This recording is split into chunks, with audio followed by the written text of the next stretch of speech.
Graça e paz, meu amado irmão e minha amada irmã. Estamos iniciando mais um trimestre com a graça do nosso Senhor. Desta feita, o quarto desse ano de 2022 das revistas de Escola Bíblica Dominical de Adultos. E o tema que nós iremos estudar é a Justiça Divina.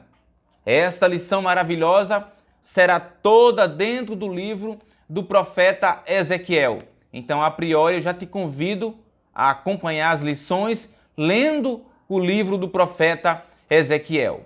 Quero te apresentar a nossa primeira lição desse trimestre, que tem por título Ezequiel, o Atalaia de Deus. Então, nesta lição, se Deus assim nos permitir, iremos falar de forma abrangente, trazer um resumo geral de tudo que iremos estudar daqui por diante. Nessa lição específica, eu irei falar sobre o livro de Ezequiel, sobre esse título, o que é o Atalaia, qual é a função do Atalaia e também a nossa responsabilidade. Sem mais delongas, eu te convido a ficar comigo e estudar a palavra de Deus a partir de agora. Vem comigo!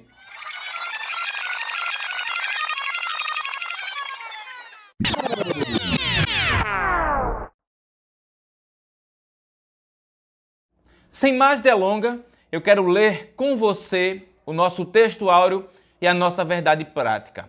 O nosso texto áureo se encontra lá em 1 Coríntios, capítulo de número 9 e o versículo de número 16. Acompanhe comigo. Porque, se anuncio o evangelho, não tenho de que me gloriar, pois me é imposta essa obrigação. E ai de mim, se não anunciar o evangelho. Nossa verdade prática nos diz, além de guardar e cuidar, a missão do Atalaia é anunciar tanto o julgamento divino como as boas novas. Dito isso, eu quero ler com você a nossa leitura bíblica em classe, que se encontra lá em Ezequiel, capítulo 3, e o versículo 16 a 21, e depois o versículo de número 27. Acompanhe comigo. E sucedeu que, ao fim de 7 dias, veio a palavra do Senhor a mim, dizendo: Filho do homem, eu te dei por atalaia sobre a casa de Israel, e tu da minha boca ouvirás a palavra e os avisarás da minha parte. Quando eu disser ao ímpio, certamente morrerás, não o avisando tu, não falando para avisar o ímpio acerca do seu caminho ímpio, para salvar a sua vida, aquele ímpio morrerá na sua maldade, mas o seu sangue da tua mão o requererei. Mas se avisares o ímpio e ele não se converter da sua impiedade e do seu caminho ímpio, ele morrerá na sua maldade, mas tu livraste a tua alma. Semelhantemente, quando o justo se desviar da sua justiça e fizer maldade, e eu puser diante dele um tropeço, ele morrerá, porque não o avisando tu, no seu pecado morrerá, e sua justiça que praticara não virão em memória, mas o seu sangue da tua mão o requererei. Mas, avisando tu o justo, para que o justo não peque, e ele não pecar, certamente viverá, porque foi avisado, e tu livraste a tua alma. O verso 27 diz, mas, quando eu falar contigo, abrirei a tua boca, e lhes dirás, assim diz o Senhor, quem ouvir, ouça, e quem deixar de ouvir, deixe, porque casa rebelde são eles. Eu quero também apresentar para você a nossa palavra-chave dessa lição. E a palavra em destaque é atalaia. Mas qual é o significado da palavra atalaia? Eu te explico. Atalaia era a pessoa que ficava de sentinela na cidade para avisar do perigo. Atalaia ficava num ponto alto, com boa visibilidade, como uma torre ou os muros da cidade. Assim, os inimigos não podiam apanhar a cidade de surpresa, porque o atalaia podia vê-los aproximando. Esse é o significado a priori de atalaia, mas nós desenvolveremos melhor ao longo desta lição para você. Meu amado irmão, antes de iniciarmos esta lição e seus tópicos e subtópicos, eu preciso lhe falar uma coisa. Estaremos estudando um dos livros mais complicados, pelo menos no entendimento de muitos, do Antigo Testamento, porque senão da Bíblia. O livro de Ezequiel é um livro que por muitos são rejeitado e pouco pregado por causa das suas visões revelações que estão ali expostas no livro. Mas isso não é motivo de nós desistirmos de estudarmos esse livro tão maravilhoso. E eu dou graças a Deus porque nesse ano de 2022 nós não estamos apenas com a oportunidade de estudar alguns pontos específicos, mas também irmos mais além. Por que não ler o livro de Ezequiel por completo nesse período que estudamos? Você tem 3 meses para estudar esse livro, que não é tão grande. Além disso, entender um pouco mais acerca desse texto, ou dos textos de Ezequiel e as suas visões e revelações que foi dada por Deus para aquele servo naquela época. Pois vale ressaltar que o livro de Ezequiel é um livro de suma importância. E eu apresento um ponto apenas, depois apresentarei mais. Ele é o livro que inicia a literatura apocalíptica em toda a Bíblia Sagrada. É claro que muitas das vezes só lembramos de Daniel e do livro de Apocalipse, mas Ezequiel inicia toda essa literatura. Dito isso a você, eu quero também lhe falar que nós estamos estudando nesse período por comentarista com o nosso pastor Ezequias Soares. E o pastor Ezequias Soares, como alguns conhecem, é um pastor que é versado, que tem conhecimento e autoridade nas línguas hebraica e grega. É uma das suas formações. Então, durante toda a lição, você perceberá que ele usará vários termos, tanto do grego, hebraico, aramaico, para fundamentar o que ele está apresentando. Outra coisa bem recorrente na lição que você perceberá é o número de referências bíblicas, pois estamos falando de um servo de Deus acadêmico e que conhece muito bem das metodologias de ensinos que são aplicadas.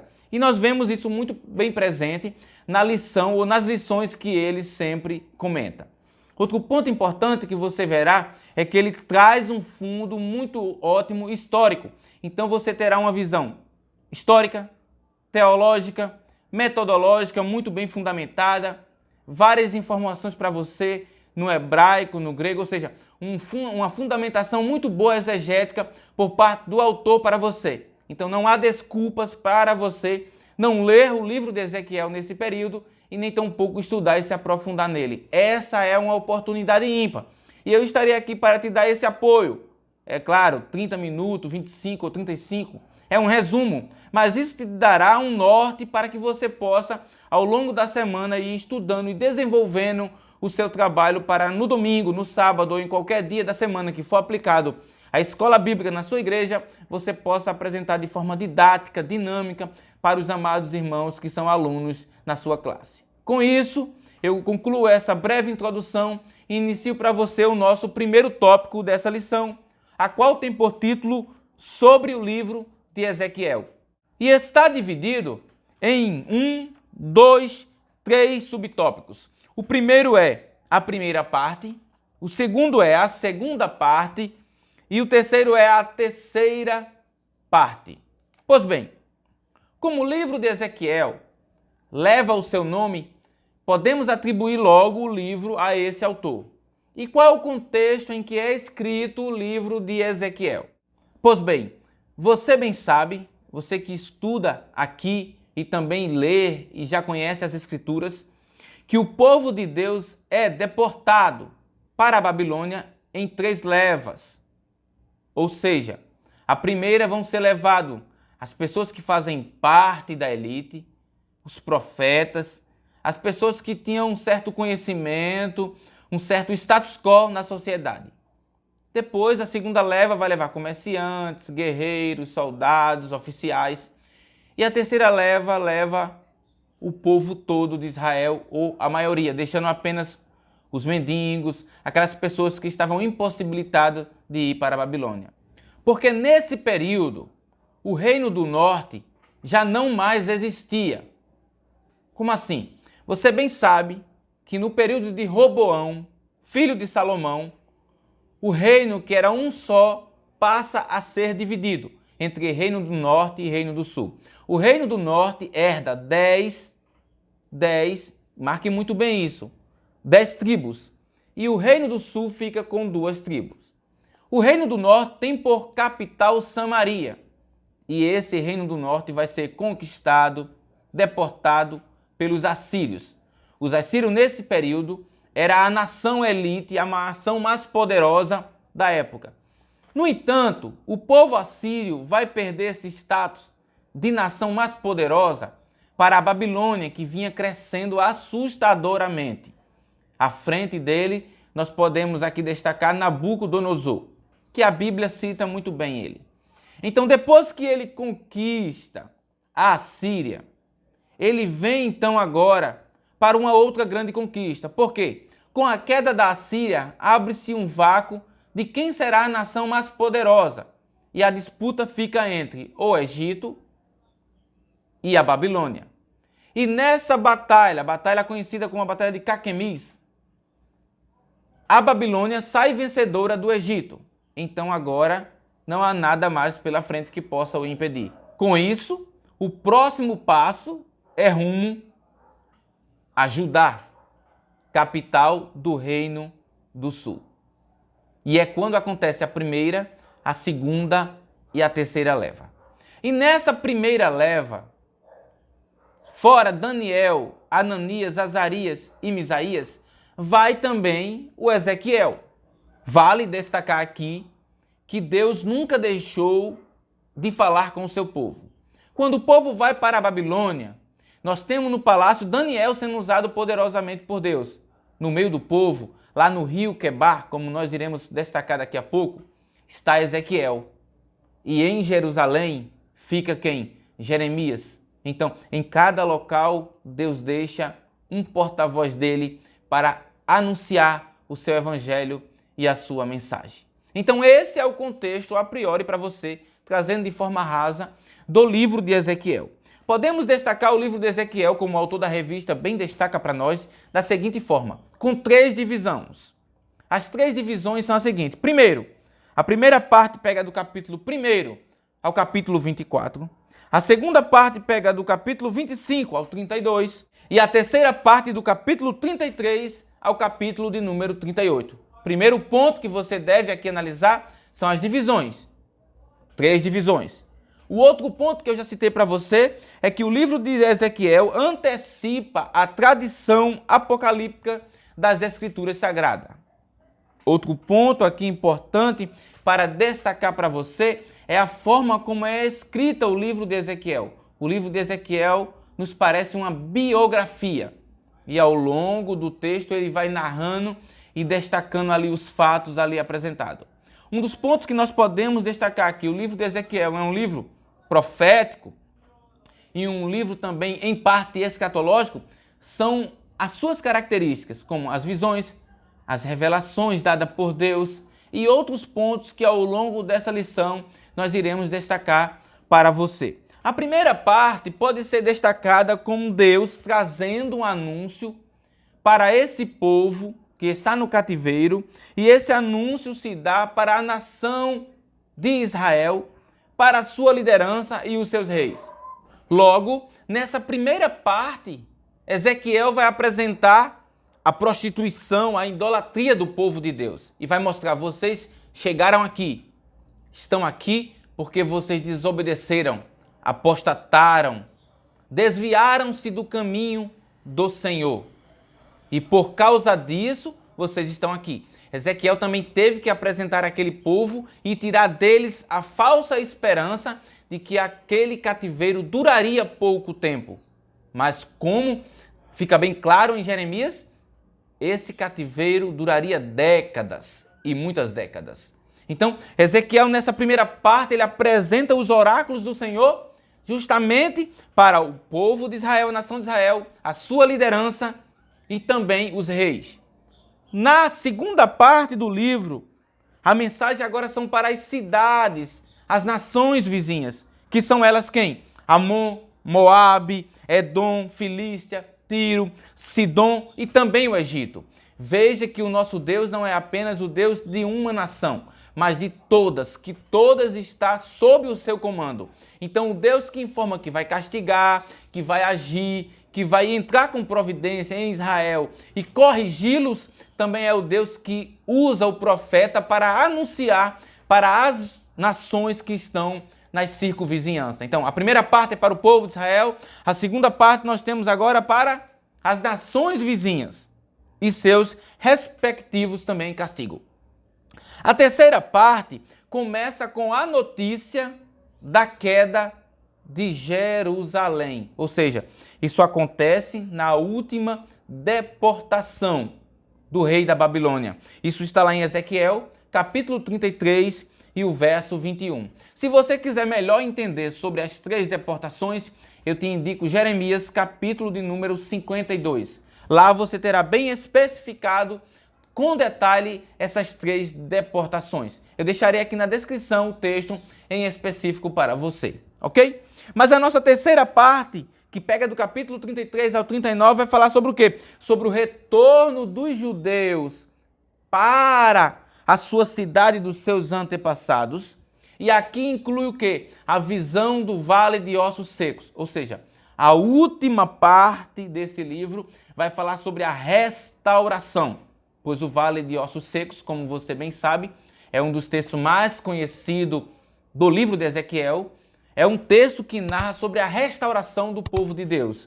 Então a última parte trata da restauração do povo de Deus e também fala da visão de Gog e Magog. Isso está lá no capítulo 38 e 39. Além disso, o livro de Ezequiel termina com a visão do novo tempo e da redenção para Israel e de toda a humanidade. Resposta a essa, a primeira visão de Ezequiel, capítulo 40 e 48. Então eu concluo essa primeira parte te apresentando 7 características do livro de Ezequiel. O primeiro, acompanhe comigo, grande número de visões e de parábolas. Olha aí. Segunda parte, seu conteúdo é organizado e datado com cuidado. Segunda parte. Terceira parte, é que há uma frase em destaque nesse livro, e a frase é: então saberão que eu sou o Senhor. Mais uma vez, então saberão que eu sou o Senhor. A ocorrência de 75 vezes dessa frase. A quarta parte é a palavra que Deus usa para falar com o profeta Ezequiel, filho do homem. E a outra palavra é a palavra que Deus chama ele de Atalaia. O quinto ponto é o profanado à beira da destruição e purificado, perfeitamente restaurado. Ou seja, a primeira parte está do capítulo 8 ao 11 e a segunda do capítulo 40 ao 48. A nossa sexta parte temos Ezequiel recebeu ordens de Deus, ou seja, ele está ali instituído por Deus. E isso fica bem claro quando Deus usa ele ali, chamando ele para aquela grande obra. E isso também é característica dessa primeira parte desse livro. E na sétima, Ezequiel salienta a responsabilidade pessoal do indivíduo. Não só a responsabilidade diante de Deus, como diante da sociedade. Dito isto, vamos para o nosso segundo tópico. O nosso segundo tópico tem por título Sobre o Profeta. E eu destaco para você os nossos subtópicos. Primeiro, identidade. Segundo, procedência. Pois bem, Ezequiel era sacerdote. Está lá em Ezequiel capítulo 1 e o verso 3. Mas foi chamado também a ser atalaia e profeta de Israel. A sua visão inaugural aconteceu quando ele estava à beira do rio Quebá. E esse rio Quebá ficava numa vila da Babilônia chamado Tel Abib. Não é Tel Aviv. Não confunda Tel Abib com Tel Aviv. Tel Aviv é uma cidade moderna que tem em Israel. Essa passagem está lá em Ezequiel capítulo 3 e o verso 15. Quando isso aconteceu? Isso aconteceu no ano 5º do cativeiro de Israel de Joaquim. Lembre-se que Joaquim foi deportado por Nabucodonosor e no seu lugar fica o seu irmão Zedequias. O pastor Ezequiel Soares destaca a seguinte coisa acerca desse profeta. O contexto do livro parece indicar que Ezequiel não pensava em exercer o ministério profético, embora tivesse qualificação espiritual para o ofício. Do contrário, não teria sido escolhido para o cargo. Ele se surpreendeu com o chamado divino e 7 vezes foi transportado pelo Espírito Santo. Corroborando com isso, eu quero ler o texto que lhe ajude a entender essa chamada de Ezequiel. Está lá em Ezequiel capítulo 1, e o versículo 1 e o versículo de número 2. Acompanhe comigo o texto. No 30º ano, no 5º dia do 4º mês, estando eu no meio dos exilados, junto ao rio Quebar, os céus se abriram e eu tive visões de Deus. No 5º dia do referido mês, no 5º ano de cativeiro do rei Joaquim, a palavra do Senhor veio expressamente a Ezequiel, filho de Buzi. Aí você já tem um detalhe. O nome do seu pai era Buzi, o sacerdote da terra dos caldeus, junto ao rio Quebar. Ou seja, era o sacerdote instituído por Deus que estava lá, entre o povo na Babilônia, fazendo o seu exercício, que era Buzi, pai de Ezequiel. O sacerdote na terra dos caldeus, como o texto destaca. Ali a mão do Senhor esteve sobre ele, no 5º de Tamuz, ou seja, dia 31 de julho de 1593 a.C. Eu quero que você entenda muito bem com relação ao calendário, porque muitas das profecias estarão datadas no calendário religioso e outros estarão no calendário civil. Ou seja, o primeiro mês no calendário religioso Israel é quem? Abib Nissan, que esse corresponde a março e abril, que para eles é o 7º mês. Quando você vai para o segundo mês, que é Ziv, que é entre abril e maio, isso no calendário civil, é o 8º mês. Outra coisa interessante é o 4º mês no religioso, que é o Tamuz, que é no calendário civil, junho e julho, que é, respectivamente, o 10º mês. Não dá para apresentar para você todos os meses aqui, mas algumas das vezes ele data pelo religioso, outras vezes ele data pelo civil. Uma coisa interessante aqui, e isso está estabelecido na Bíblia, é que Ezequiel deve ter iniciado o seu ministério quando ele cita aquele texto do verso 1 e o verso 2 do capítulo 1, com os 30 anos, que era a idade que se iniciava o trabalho sacerdotal. Então, acredita-se os historiadores e aqueles servos de Deus que estudam a Bíblia afinco, que ele profetizou cerca de 22 anos no meio daquele povo. Dito isto, eu quero dar prosseguimento para você acerca desse contexto a qual nós estamos entendendo um pouco sobre Ezequiel. A palavra em hebraico que define Ezequiel é Yehezkel, que significa fortalecido por Deus. Destacado aqui já para você várias vezes, viveu entre os babilônios, iniciou o seu ministério ali no cativeiro, iniciou ali, como eles falam, no 30º ano, como você viu aqui muito bem. Sabemos, mais uma vez, ressaltando para você, que esse ofício durou cerca de 22 anos, ou seja, mais de 2 décadas anunciando acerca do Evangelho de Cristo e daquilo que Deus mandou que ele fizesse. Uma coisa interessante aqui é que nesses 22 anos de ministério, ele foi um atalaia de Deus com excelência.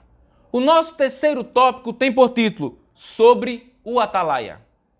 E o primeiro subtópico é atalaia. O segundo subtópico é o fim dos 7 dias. O terceiro subtópico é a expressão filho do homem. E o quarto subtópico é o atalaia sobre a casa de Israel. Pois bem, falando um pouco sobre o atalaia, essa palavra é uma palavra feminina de origem árabe. A palavra é alt-talat, que significa lugar alto. E o que era o atalaia, Otoniel? O atalaia era uma das funções mais importantes para uma cidade.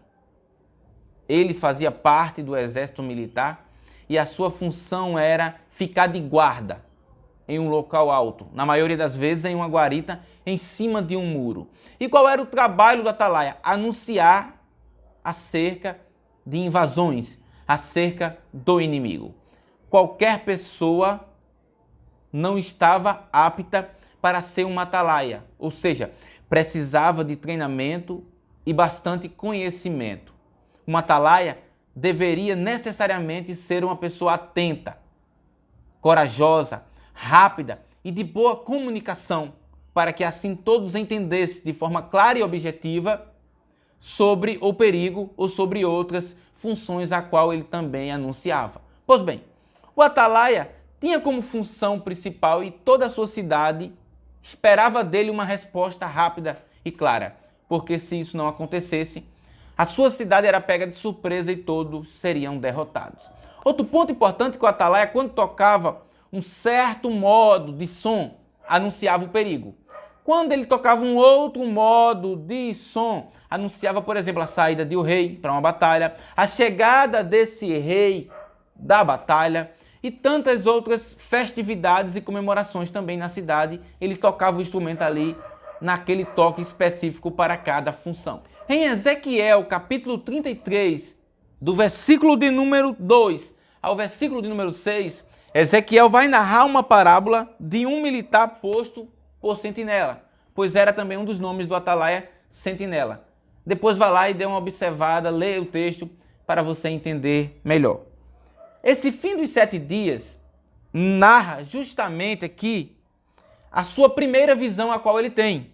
Uma visão a qual ele fica impactado pela glória de Deus que é revelada para ele. Isso está lá do verso 26 ao 28 do capítulo 1 de Ezequiel. E esses 7 dias aqui, como o autor da revista fala, é os 7 dias que ele usou, o tempo que ele esperou para se recuperar, para recuperar suas forças diante do impacto que ele teve da glória de Deus. O nosso terceiro subtópico, que fala sobre a expressão Filho do Homem, é algo que é específico para o profeta, apenas para Ezequiel. Apenas 2 vezes Ezequiel vai ser chamado pelo seu nome. Na maioria das vezes, Deus o chama pela expressão Filho do Homem. E essa expressão é bem interessante, Filho do Homem, porque Jesus também é chamado de Filho do Homem. No entanto, com Jesus, há um artigo bem definido que inicia toda a frase, ou seja, o Filho do Homem. Em Ezequiel você percebe que é apenas Filho do Homem. Para Jesus é o Filho do Homem. E em vários textos do Novo Testamento, Jesus se refere dessa forma. Eu cito alguns para você. Em Lucas capítulo 19, o verso 10, o texto diz: porque o Filho do Homem veio buscar e salvar o perdido. Em João capítulo 3, o verso 13 diz: ora, ninguém subiu ao céu a não ser aquele que de lá desceu, o Filho do Homem. E em João capítulo 6, o verso 62 diz: que acontecerá então se virem o Filho do Homem subir para o lugar onde primeiro estava? Veja que aqui há 3 menções do próprio Jesus se apresentando como Filho do Homem. Em quarto e último subtópico aqui, o autor vai falar sobre o atalaia, sobre a casa de Israel. É justamente a função a qual Deus estabeleceu para Ezequiel. Está lá em Ezequiel capítulo 2, verso 3 ao 7, quando Jesus chama ele para ser também esse atalaia. Com isso, eu te convido para o nosso quarto e último tópico. O nosso quarto e último tópico tem por título sobre a responsabilidade.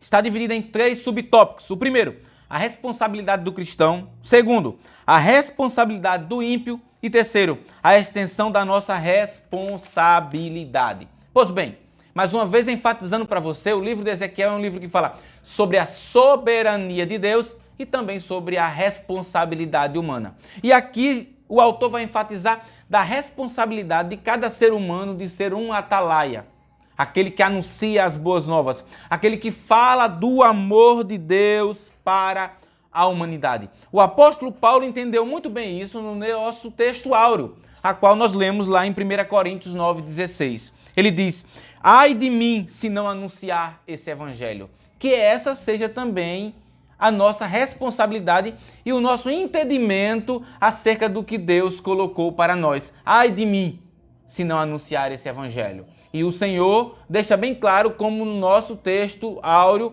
e na nossa leitura bíblica em classe: se o pecador morrer no seu pecado porque você não anunciou esse evangelho, cairá sobre você o sangue daquele pecador.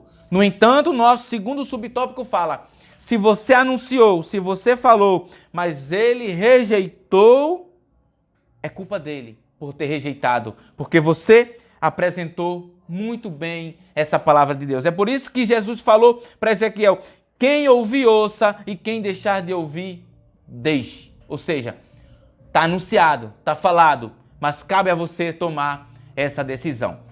Nosso terceiro e último subtópico, que fala sobre a extensão da responsabilidade, fala agora daquele que era um cristão e se desviou do caminho do Senhor.